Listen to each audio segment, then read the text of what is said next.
Well, I've been wanting to do this video since I hit 50 subscribers, which sounds a bit strange, but to be perfectly honest, when I first started this channel, I didn't think I would get 10 subscribers, let alone 100.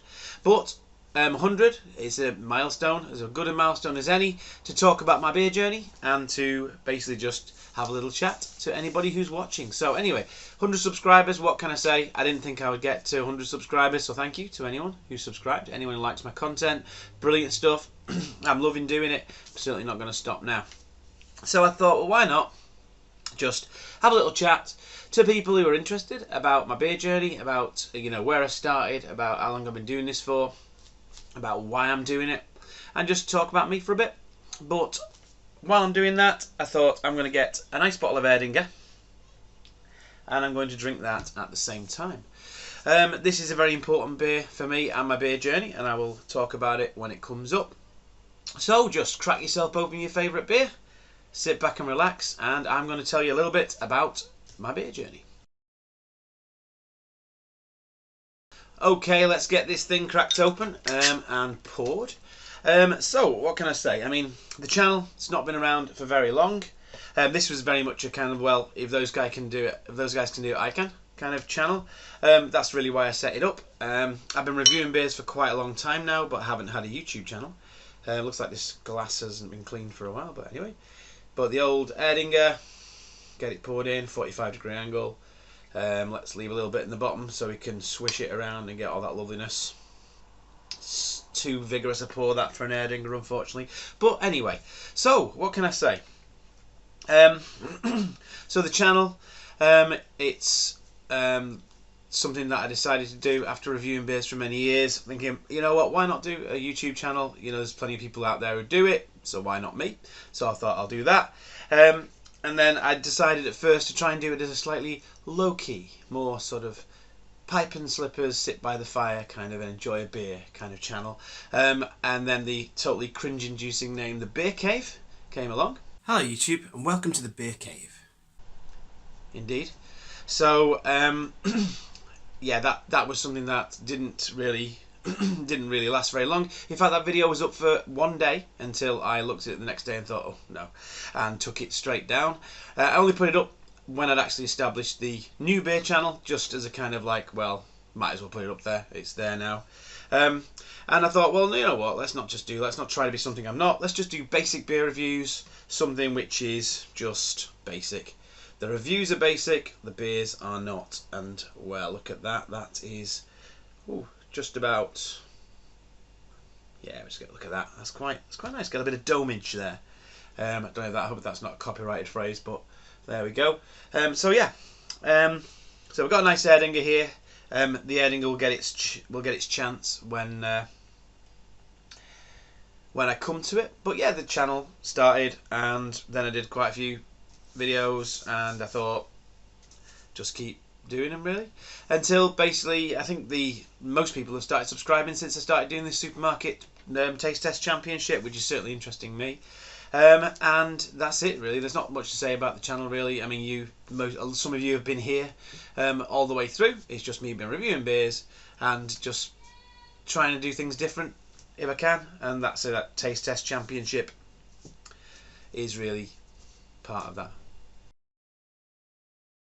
Okay, so my beer journey started in really, I mean, obviously when I first started drinking, I was drinking just all you could get at pubs really was like Carling and Carlsberg and Tetley's, John Smith's, Foster's, yeah, and what was it, and Bodies, basically. And it was all a bit rubbish and all a bit samey, I gotta say. Then when I went to Austria on holiday, about 2005, I just roll back a little bit. If you could just indulge me, I will roll back a bit actually, because originally I was going to be a wine connoisseur. The world of beer was so boring that I just thought, well, what's the point in drinking? Well, I used to drink beer, not much. But then I thought, well, wine was quite interesting. Lots of different types of wine. There was decent wines you could get places. So I thought, I'll be a wine connoisseur. I will see what different wines are out there. I'll be there with my, that's a snazzy bouquet, this, wine taste of marmalade or Chewits, I don't know. And I was going to basically, I got books on it, on how to appreciate a wine, on the different tastes and things you get from different wines, and all stuff about how you know how old a wine is and things like that. And that was going to be me. I was going to be a wine expert. Then in 2005-ish, I went to Austria. And in Austria, they had some really good lagers. Well, not really good lagers. For me, a very young person, who'd only ever had Carlsberg and Carling, the lagers at Austria were really good. And yes, Austria does have some amazing lagers. I'm talking Kaiser beer, which is not considered one of the best beers in Austria. It's a kind of a middle of the road one, really, but it's still an awful lot better than anything you could get in England at the time. So, you know, I enjoyed that. I got into that and came back, and it all happened in my mate's garden, believe it or not. My mate's back garden. My mate Matt, shout out to Matt, he was watching.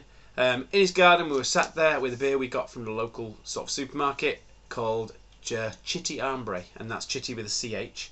And it was an amber, sort of like an amber Bière de Garde, in like sort of one of those Bière de Garde bottles. I've never seen a beer in a bottle like that before. So that was immediately interesting. We tasted it. It tasted interesting. It tasted rustic. It tasted different from any of the ales or bitters you could get anywhere else. And we thought, wow, there's obviously more to beer. Excuse me. So that's when we started thinking, you know what? Why don't we do a chart? Why don't we do a chart of beers, and just review beers and rate beers based on different categories? Categories that we came up with was initial impression, how good the beer is first of all. So this one, initial impression, just have a drink. Yeah, I like that. And then we give it a number. Originally it was out of 100. I turned it into 1,000 because the beers, there were so many beers on the chart eventually to get them like above and below each other and not all on the same number. We really needed to use a bigger thing. So this is something that I kind of took and ran with. Really, I just did it on my own. After we established the principle. After initial impression, there was drinkability, how drinkable it is. Lastability, that is the last pint as easy to drink as the first pint? It was pretty much along there. We had character, so how much character the beer had. Stronger beers had a little bit more character than weaker beers. But I also put in a buzz category, which offset the lastability a bit, because obviously if a beer isn't very lastable because it's strong, it wouldn't score very highly. The buzz then just gives it a bit of extra points for the alcohol, so that it will basically give it a bit more of a chance, otherwise the strong beers wouldn't get anywhere. And then finally quality, I think was the last one, which just basically what I thought the quality of the beer was, about, you know, linked to the character I suppose. I was just thinking of different categories I could do, scored them in all those categories, came out with the number eventually out of 1,000, and then just put them in order like that. And while I was doing all that talking, you probably saw a little snippet of the table there. This is how, yeah, that was how the table looked. Essentially, the top bit of the table looked when I stopped doing it, which I did. I stopped doing it when I started this channel, really, because this took over from that. And anyway, so yeah, we went. That was the established principle we set, and as we didn't really review beers together much, I just went off, and every time I drank a beer, I did it. Went off to Austria again the next year, I think it was, or I think it might have been, yeah, like that same summer, and put some other beers in the chart. So we had that Chitty Ambre, and we had something else, I think. Then I had like Lowenbrau and this Wieselberger beer from Austria as well, which is really good, and some other beers from Austria. And I think there've been a few others. So we had a bit of a chart. The Lowenbrau and the Wieselberger beer were at the top because they're very nice lagers, to be honest, and you know, they were better than the other things that I decided to review, which hadn't been many. And while I was at Austria, I drank some Erdinger. I had a Weizenbier. I'd never had a Weizenbier before, and I couldn't believe it. It was like, usually you go there, you know, somewhere where you're eating in the evening, ein Bier, and they just give you a nice lager. But this time I said ein Weizenbier, and they gave me an Erdinger. And I have never looked back. First time I drank the Erdinger, it was great. It was like interesting and sort of wheaty and malty and well, yeah, like an ale, like a good ale or something like that, like a pale ale, really. But it was also refreshing and cool and crisp, like a lager. So it was just great. Just it was so different from anything I'd drunk before. So this is why I'm drinking an Erdinger now, because this was the thing that really opened my eyes to what beers could be. And then after I'd drunk this, when I got home, I started looking in the supermarkets. And around about that time, around about 2006, supermarkets started having beers that were more interesting, really, than the ones they've got now. They had Chimay Red. They had Chimay Blue. They had Snyder Aventinus in there. These were all in Asda. And they had, and then of course you got your Duvel. They had Duvel or Duvel, like all over the place back then. They didn't have a huge amount more. There was no craft beer or anything like that. But they had some of these Belgian beers which you can't really get at supermarkets now, which was interesting.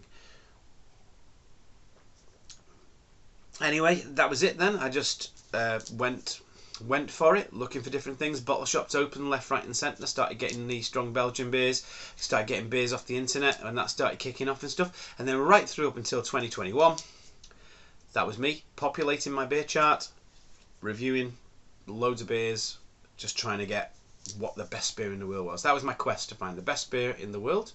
And I can't remember what was at the top of the chart when I finished it, but you guys will have seen it. So there you go.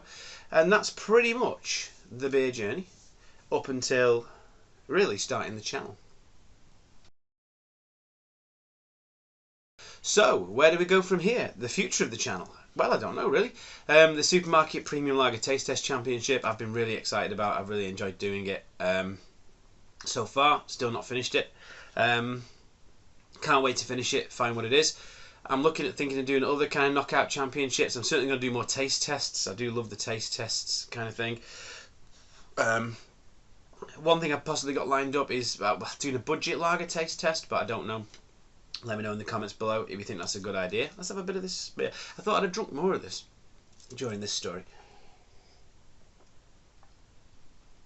So yeah, I mean, that's something. More taste test. I want to review some of them Booths lagers that were too good to get into the Supermarket Premium Lager taste test thing.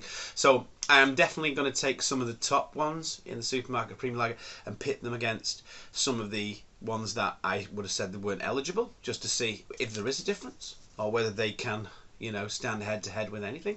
That's an interesting thing for the future. Who knows? Let's talk a little bit more about this beer. So Erdinger, it's a German Weizen beer.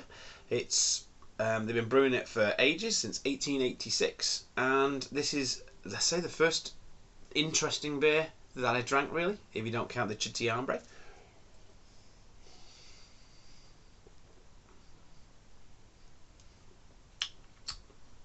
Yeah, I mean, I got into my craft beer around about 2020, 2021. I was quite late to the craft beer movement. I didn't kind of get it at first. I was one of them people just thought it was like, well, just fruity beer.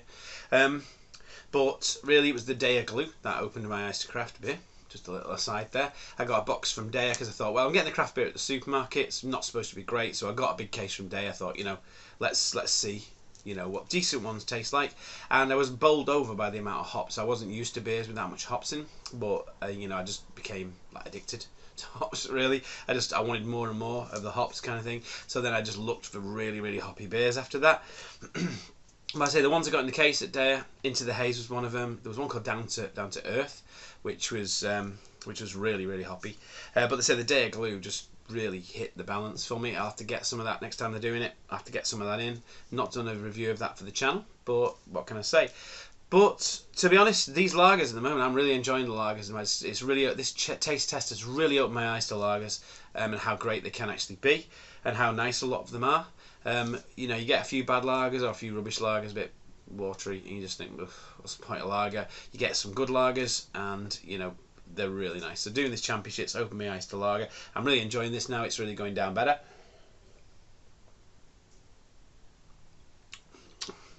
I don't think it helped that I had mince pie before I started drinking this before, because I think it made it taste a little bit bitter. But it's tasting much nicer now. But yeah, Erdinger, where it all began. I've got a lot to thank you for, my friend.